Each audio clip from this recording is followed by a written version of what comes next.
focused and fearless. Here's a roundup of stories we're watching now. I'm Sean Yao.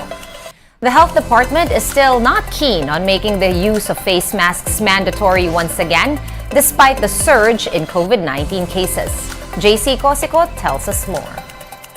Sir, face mask. Ito po. Libre po ito. Wala pong bayad. Ito na po. Pakisuot lang. Bago pumasok po. Employee or not, face masks are now required inside the Manila City Hall and in satellite offices. This comes as COVID-19 cases increase in the city. The data that we get are only those na nagpapa-RT-PCR test. Yes. Mas marami po ngayon ang nagpapa-antigen on their own or even in different private laboratories. So, ang maaring mas malaki pa talaga yung totoong numero ng COVID cases. As of now, the average daily infections in Manila lies between 25 to 35, from just single digits back in March. Employees do not seem to find a problem with the reimposition of this policy. Iba't ibang tao ang pumupunta dito sa amin. Iba't ibang tao na nanggagaling sa iba't ibang lugar. So hindi natin alam kung sa pinagmula nila ay may mga COVID patient. Exposed kami sa mga nagbabayad ng mga taxes dito sa City Hall. Mas okay yun kasi para sa safety ng government employees. The same goes in Baguio City, where the local government has required again the use of face masks amid increasing cases. The health department says LGUs have the authority to impose their respective policies, depending on their risk assessment. But if the agency was to be asked, there's no need to tighten COVID-19 restrictions again across the country. Hindi po namin nakikita sa ngayon, sa sitwasyon natin ngayon na ang kagawaran ng kalusugan ay magrerekomenda sa ating presidente or through IATF. From May 9 to 15, the Philippines averaged 1,800 daily new cases. This is 28% higher than the 1,400 average the week prior. Positivity rate, or the percentage of people testing positive for the virus, is at 23.5%.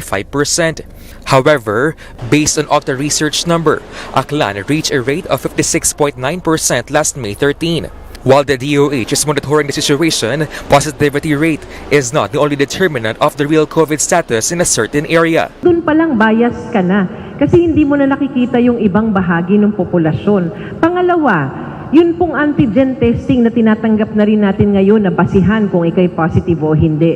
Hindi naman po yan nire-report. We look at hospital admissions. We look at healthcare utilization. The agency now reiterates its reminder to follow health protocols and to get vaccinated. In relation to this, some 391,000 doses of bivalent vaccines are expected to arrive next week.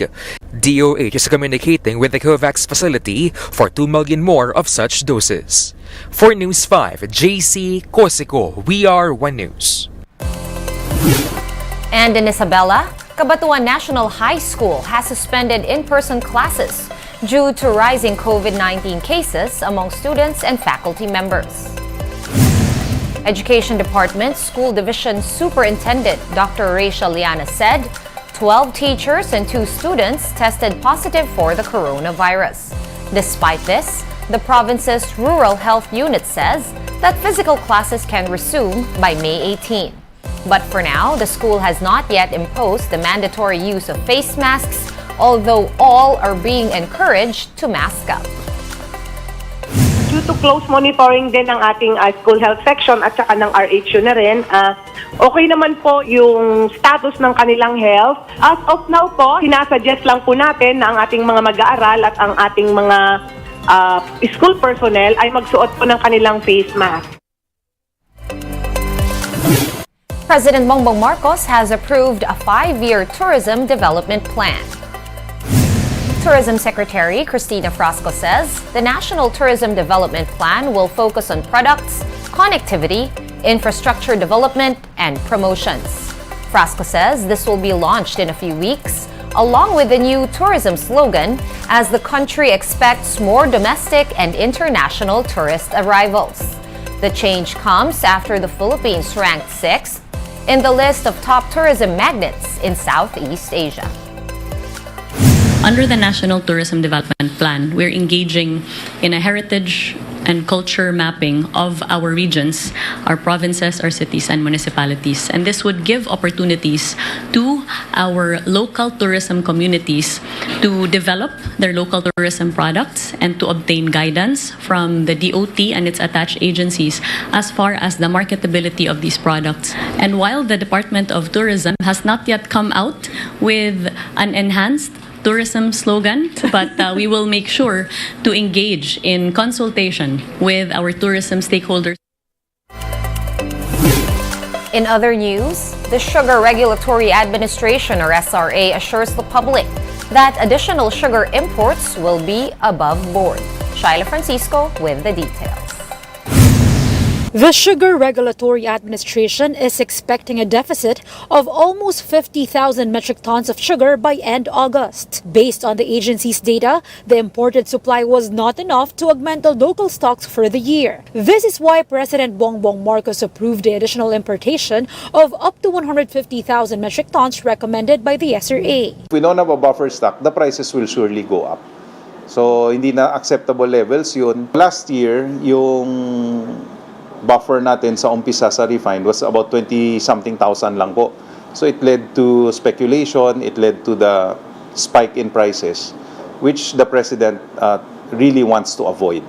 But for the National Federation of Sugar Workers, the new importation will not bring the commodities prices down and will only benefit favored sugar traders. Since last year, the prices of refined sugar remained at 86 to 110 pesos per kilo. This is despite the arrival of some of the 440,000 metric ton sugar imports. Nakakapagtaka as to why government has not been able to do much about this now. If they were able to import or raid the smuggled sugar that they said they have raided, in the warehouses, sana na-distribute. Wala pa rin kami natanggap asukal at the lower price. The previous sugar import orders have been met with controversies, with some lawmakers questioning the legalities of the orders. The SRA acting administrator, though, has this to say.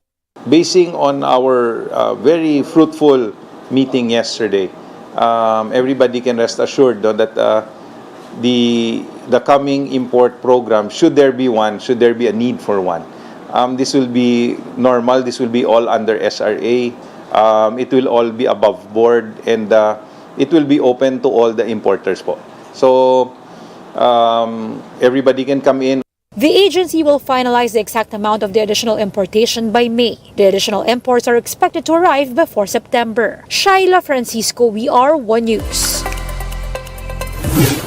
We're bringing you more stories after this quick break.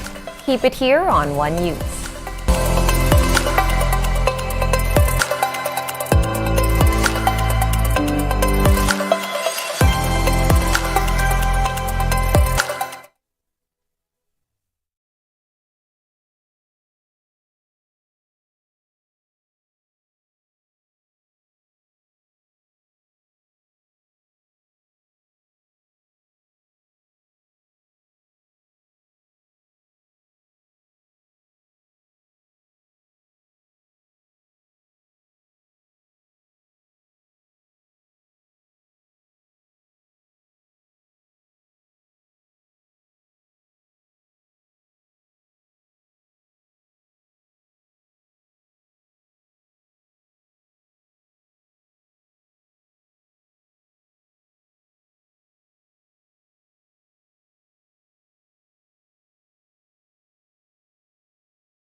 You're still watching One News Now. I'm Sean Yao.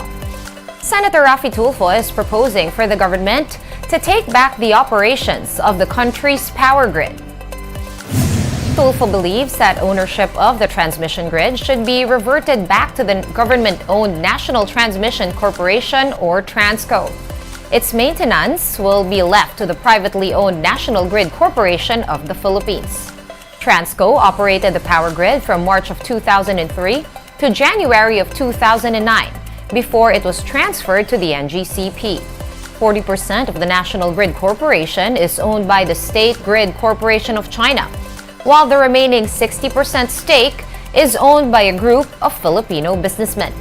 Tulfo says the NGCP's part Chinese ownership poses a security threat to the country.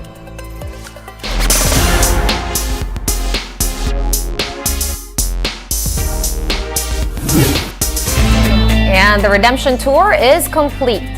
Gilas Pilipinas has regained the SEA Games gold medal in men's basketball after downing host country Cambodia 80-69. Gilas held the lead for most of the game, although the import-laden Cambodian side made several runs to try and retake the game. Still, it was not enough as the Pinoys made timely baskets to kill Cambodia's momentum en route to victory. Before this, the Philippines had dethroned former gold medalist Indonesia yesterday. One News Now will be back tomorrow at 7 a.m. I'm Sean Yao. We are One News. All sides, all the time.